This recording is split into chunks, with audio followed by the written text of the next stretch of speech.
कि हम इंसान जन्नत के लिए बने हैं। जन्नत के हिसाब से ही हमारी जो डिजायर्स हैं वो भी जन्नत के हिसाब से ही वसी है। सबसे पहली बात कि हम इंसान मरना नहीं चाहते, हम इंसान हमेशा जिंदा रहना चाहते हैं। तो जन्नत की पहली खूबी यही है कि वहां पर इंसान हमेशा रहेगा, कभी भी मरेगा नहीं। और दूसरी खूबी यह है कि वहां पर जन्नत में इंसान हमेशा जवान रहेगा, बूढ़ा नहीं हो जाएगा, बुढ़ापा नहीं आएगा। तो वही कुछ हम इस दुनिया में भी तलाश करते हैं। जन्नत वाला सुकून, जन्नत वाली खुशी, जन्नत वाली जिंदगी हम दुनिया में तलाश करते हैं, लेकिन ये जमीन उसके लिए नहीं है। ये जमीन वो हमारी डिजायर्स फुलफिल नहीं कर पाती है, इंसान की विशेष फुलफिल नहीं कर पाती है, छोटी पड़ जाती है ये जमीन इंसान के विशेष के सामने, इंसान की चाहत के सामने ये जमीन छोटी पड़ जाती है। तो वहां पर जन्नत में जो सुकून है और खुशी है तो वो मुकम्मल है, कंप्लीट है। तो वो खुशी और सुकून यहाँ दुनिया में नहीं मिल सकता है। ये तो दुखों का घर है। यहाँ पर तो खुशियां भी है, लेकिन खुशियों से ज्यादा यहाँ पर दुख है। और जिसको भी आप देखोगे कि यहाँ पर एक मेहनत और मशक्कत की जिंदगी है इस जमीन पर। ये इंसानों के रहने का ठिकाना नहीं है। ये इंसानों के लिए ये जमीन इम्तिहान के लिए है। इसको फैसिलिटेट किया गया है। इसमें हर किस्म के जो चीज रखे गए हैं, ये तो इंसानों के कुछ टाइम के लिए यहाँ पर रहने के लिए इसको ऑर्गेनाइज किया गया है, बनाया गया है, सजाया गया है। कोई प्रोग्राम होता है ना हमारा, जब कोई प्रोग्राम होता है तो हम उस प्रोग्राम में उसको ऑर्गेनाइज करने की जो सेटअप करते हैं उस प्रोग्राम में कि मेहमानों के बैठने की जगह को बनाते हैं, खाने पीने का इंतजाम करते हैं, एंटरटेनमेंट का भी सोर्स करते हैं। जब कोई प्रोग्राम करना होता है ना, अब पर लोग कहाँ बैठें, क्या खाएं, कैसे पिए, कैसे, मतलब ये ऐसे ही कुछ देर के लिए एक प्रोग्राम ऑर्गेनाइज करते हैं हम। ऐसे ही ये जमीन जो है इसको सजाया गया है, संवारा गया है और चीजों से फैसिलिटेट किया गया है कि यहाँ पर इंसानों को कोई देर के लिए एक प्रोग्राम ऑर्गेनाइज करना है, एक रोल प्ले करना है कि कौन सा इंसान क्या रोल प्ले करेगा। और अल्लाह ताला ने इंसानों को जमीन पर इसलिए डाला है कि वो देखे कि हम इंसानों में से कौन उसका हुक्म माने, उसकी बातों का यकीन करें, उसको माने और उसके अहकामों को माने। जैसे कि पिछले वीडियो में हमने डिस्कस किया, ये दुनिया वाली जिंदगी असली जिंदगी नहीं है। अब आगे क्या मसला होने वाला है ये मैं आपको बताना चाहूंगा, क्योंकि ये सीरियस मसला है। अच्छा, लोग समझते हैं कि बस हम जानवर बन जाएंगे, अच्छे काम किए हैं तो अच्छे जानवर बन जाएंगे, कुछ लोगों का कॉन्सेप्ट है, और बुरे काम करेंगे तो सांप बिच्छू बन जाएंगे। तो लेकिन इतने से ही नहीं हो जाएगा ये काम। बस हम बुरे काम किए तो बस जानवर बन जाएंगे। तो जानवर तो बिच्छू तो वो तो अपने हिसाब से, सांप बिच्छू भी तो अपने हिसाब से लाइफ गुजारते हैं, तो उनको कौन सी सजा मिल गई हो, उनको अच्छे कामों का कौन सा जजा मिल गया, को कोई बोझ बन गया। लेकिन ये तो ख्यालात हैं जो लोगों ने फिर अपने हिसाब से रिलीजन में डाल दिया, बना दिया, उसको रिलीजन कहा लोगों से। तो अब लोग रिलीजन समझकर इसके सामने कुछ नहीं बोल पाते हैं, वो चुपचाप इस बात को एक्सेप्ट करते हैं। हाँ जी, अगर जानवर बनना है तो जानवर ही बन जाए। लेकिन असल बात ये नहीं है। असल बात हमारा मालिक जो है उसने आखिरी पैगाम है जिसको कुरान कहते हैं, उसमें लिखा है कि इंसान इस जमीन पर इम्तिहान के लिए, परीक्षा के लिए, एग्जाम के लिए, टेस्ट के लिए डाला गया है कि क्या वो ओबे करेगा, क्या वो फर्मा बरदारी करेगा, मानेगा अपना मालिक का, तभी उसको रिवार्ड में जन्नत मिलेगा, तभी रिवार्ड में स्वर्ग मिलेगा, जिसको पैराडाइज कहते हैं। लाइफ जो इटर्नल, हमेशा रहने वाली जिंदगी जो जन्नत में है, वो ऐसे ही नहीं मिलेगी, वो तो उसी को मिलेगी जो कुछ करेगा, जो अपने मालिक की फर्मा बरदारी करेगा, अपने मालिक का हुक्म मानेगा। उसको खुश करेगा, उसको राजी करेगा उसकी फर्माबरदारी करके।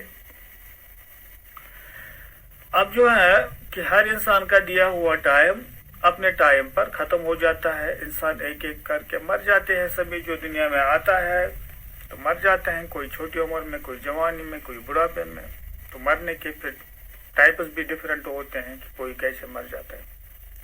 फिर चाहे ये जो बॉडी हमारी है इसको चाहे कोई जमीन में दफनाए या जलाए, या फिर अगर ये जो बॉडी होती है ये रूह के साथ, जो हमारी जो रूह होती है, हम दो चीजों के बने हैं। एक तो आसमान से जो आत्मा आई है, रूह जिसको कहते हैं, सोल जिसको कहते हैं, और बॉडी है। अब मरना क्या होता है? मरना ये होता है कि जिस तरीके से माँ के पेट में इंसान के बॉडी में रूह मैच होता है, और मरने के वक्त यही रूह, ये सोल, ये आत्मा इस बॉडी से डिटैच हो जाता है, वापस लिया जाता है, वहां पर रह जाती है बॉडी। अब बॉडी को डिस्पोज करते हैं, क्योंकि बॉडी को डिस्पोज नहीं करेंगे तो बदबू फैलेगी। अब लोगों के अपने अपने रिचुअल्स के हिसाब से बॉडी को डिस्पोज करते हैं। कोई जलाता है, कोई दफनाता है, कोई कुछ और करता है। गर्ज होता है बॉडी को डिस्पोज करना। लेकिन ये इंसान खत्म नहीं हो जाते हैं। मतलब ये कि ये इंसानों का अंत नहीं है कि बस कोई मर गया तो बस खत्म हो गया, इतना ही ये इंसान था। नहीं, इंसान मरते नहीं है, इंसान मरते नहीं। सिर्फ टेम्पररी तौर पर, आर्जी तौर पर ये इंसान, मानो कि जैसे हम दिन में हम घूमते रहते होते ना, दिन में अपना काम करते हैं, रात को सोते हैं, फिर सुबह फिर उठते हैं। ऐसा ही ये भी है कि हमने दुनिया में अपना टाइम गुजारा, अपना रोल प्ले किया, अब मर गए, और मरने के बाद दोबारा जिंदा किए जाएंगे, हमारी बॉडी फिर से बनाई जाएंगी।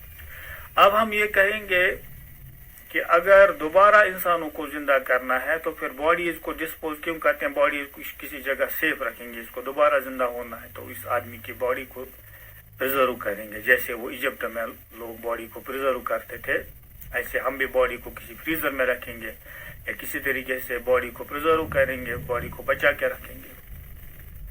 तो इसका जवाब हमें मिलता है जब हम नेचर पर गौर करते हैं कि घास उगती है, फिर जवान होती है, फिर सूख जाती है, जमीन में फिर से मिल जाती है। पत्ते पेड़ों से निकलते हैं, बच्चों की तरह नन्हे नन्हे पत्ते निकलते हैं, फिर पत्ते जवान होते हैं जून जुलाई में, फिर अगस्त सितंबर में वही पत्ते बूढ़े होकर फिर नवंबर दिसंबर जमीन पर गिर जाते हैं और जमीन में मिल जाते हैं। फिर जब नवंबर दिसंबर में हम पेड़ों को देखते हैं तो उन पर वो सरसब्ज पत्ते नहीं होते हैं, उन पर कोई भी पता नहीं होता है, और कोई होगा भी तो डेड सूखा। तो हम सोचेंगे कि अब इन पेड़ों से पत्ते कब निकलेंगे, घास कब हरी हो जाएगी, नए से निकलेगी। लेकिन हम फिर मार्च में जब बाहर आती है फिर से हम देखेंगे कि घास फिर से उगती है, फिर से पत्ते निकलते हैं, है ना। इसी तरीके से अल्लाह ताला हम इंसानों की बॉडीज दोबारा बनाएगा और फिर अपने अपनी बॉडी में अपना अपना सोल, अपने अपनी रूह, अपनी अपनी आत्मा वापस डाली जाएगी, मैच की जाएगी। कुरान में लिखा है, आप कुरान पढ़िए, उसमें एक्सप्लेन भी किया हुआ कमेंट्री है। और आज तो अल्लाह ताला ने कम्युनिकेशन का अच्छा सिस्टम दिया है कि इंसान घर बैठे इंटरनेट पे भी कुरान को सर्च कर सकता है, पढ़ सकता है। इंग्लिश में भी, अपने अपने लैंग्वेज में, हर किसी लैंग्वेज में तकरीबन मिलेगा, हर किसी लैंग्वेज में। तो अब जो है फिर एक दिन क्या हो जाएगा, एक दिन फिर से एक आवाज होगी और उसके बाद जलजला होगा, धमाका हो जाएगा जमीन पर और कायनात में। जिस तरीके से बिग बैंग हुआ है, आपने बिग बैंग थ्योरी पढ़ी होगी कि एक धमाके के साथ ये सब वजूद में आया है और धमाके फिर से हो जाएगा और ये सब खत्म हो जाएगा। ये जो ऑर्गेनाइज प्रोग्राम किया था, जमीन को सजाया था, बनाया था, इस जमीन को फिर अब डिसमेंटल किया जाएगा, डिमोलिश किया जाएगा। जब इंसानों का इस पे एंड किया जाएगा, मतलब टाइम इस जमीन का खत्म हो जाएगा। और सूरज को जो हाइड्रोजन का मसाला दिया था वो भी खत्म हो जाएगा, वो तो डारा बन जाएगा। फिर इसमें जो है यूनिवर्स में जमीन पर और तारे वगैरह ये सब टूट जाएंगे। یہاں تک کہ فرمایا گیا کہ پہلا آسمان جو ہے اس کو بھی لپٹا جائے گا، ختم کیا جائے گا۔ قرآن میں لکھا ہے جس طریقے سے کوئی یہ کپڑا لپیٹتے ہیں نا، یا پھر جیسے بچھونا ہم ڈالتے ہیں نا مہمانوں کے لیے، پھر اس کو اٹھاتے ہیں، یا اوپر سے سائبان ٹینٹ لگائے ہوتے ہیں پھر اس کو اٹھاتے ہیں، ایسے ہی آسمان کو اٹھایا جائے گا۔ باقی اللہ تعالیٰ کو صحیح اسی کو معلوم ہے، ہم امیجن نہیں کر سکتے کیسے اٹھایا جائے گا، لیکن یہ فرمایا ہے کہ آسمان کو بھی اللہ تعالیٰ ختم کرے گا اور زمین کو بھی۔ تو اس کے بعد اللہ تعالیٰ نے فرمایا ہے کہ ایک دوسری زمین چینج ہوگی، وہ پھر اللہ تعالیٰ کو ہی معلوم ہوگا کیسے ہوگی، لیکن کہنے کا مطلب یہ ہے کہ یا تو اسی زمین پر یا دوسری زمین پر انسانوں کو دوبارہ زندہ کیا جائے گا۔ اس وقت اس زمین میں کوئی ماؤنٹین نہیں ہوگا، پہاڑ وغیرہ نہیں ہوگے، سبھی میدان ہوگا، چٹیل میدان ہوگا، اور اس میدان میں سبھی انسانوں کو پھر سے جمع کیا جائے گا، اور پھر حساب و کتاب شروع ہو جائے گا انسانوں کی۔ اس زمین پر جو لائف انسانوں نے گزاری اس کا حساب کتاب، اس کا اکاؤنٹ لیا جائے گا۔ بولیے آپ کو زمین میں ڈالا گیا تھا تو آپ نے کیا رول ادا کیا۔ پھر دیکھیں گے فیتھ اور کام دیکھے جائے گا۔ فیتھ کا مطلب یہ ہے کہ اس کا عقیدہ کیا تھا، کیا یہ ایک خدا کو مانتا تھا، ایک مالک کو، ایک اللہ کو، ایک ایشور کو مانتا تھا، اسی ایک کی بات کرتا تھا، یا اس نے ہزاروں اپنے اپنے بھگوانوں جو اس نے گھر والوں نے اس کو بتائے تھے، جو اس کی سوسائٹی نے اس کو دکھایا تھا، اس نے خدا کی کوئی سٹرکچر بنائی تھی، جیسے پچھلے ویڈیوز میں ہم نے ڈسکس کیا سب سے پہلی بات۔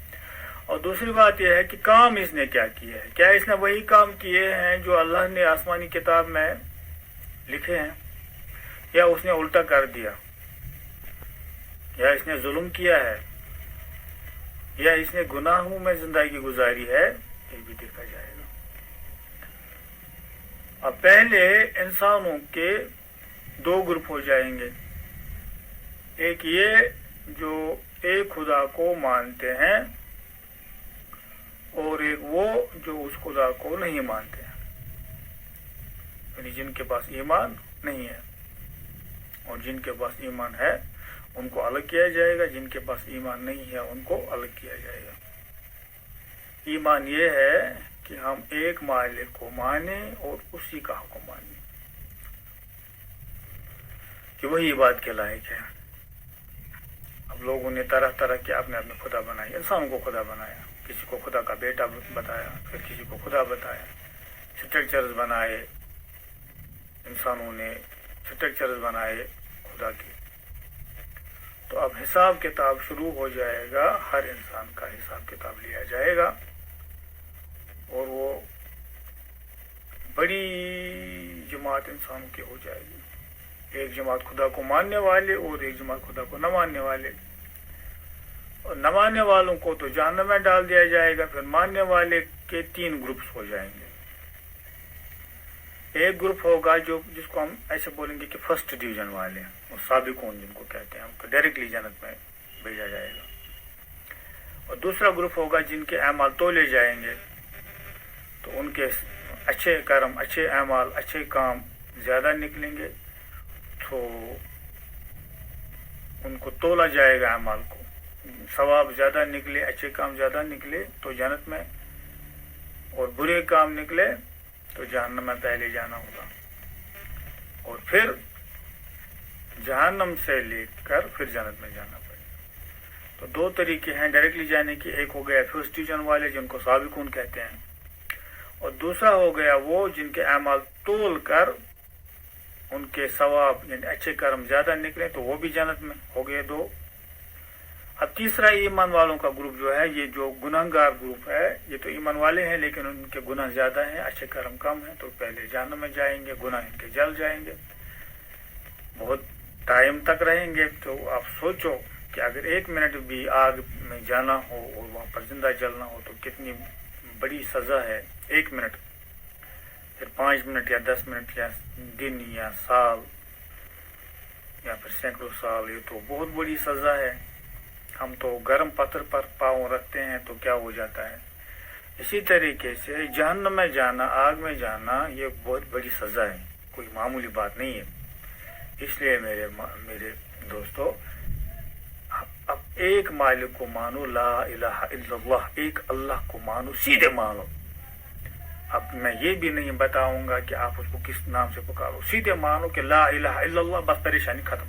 لا الہ الا اللہ محمد رسول اللہ، آخری انسانوں کے لیے یہی کلمہ ہے، تو ہم کیوں آپ بھڑکیں گے ادھر ادھر؟ سیدھے بتاؤ لا الہ الا اللہ محمد رسول اللہ، بس ہمارا مالک ایک اللہ ہے اور محمد ان کے آخری رسول ہیں، آخری رسول ہیں. تو یہ ہو گیا ایمان. تو اس کے بعد اچھے کام ہے قرآن میں لکھے ہوئے ہیں، گناہوں کو بچائیں، پاپوں سے خود کو بچائیں، اور قرآن میں جو اچھے اچھے کام ہیں ان کو کریں، برے کاموں سے بچ جائیں.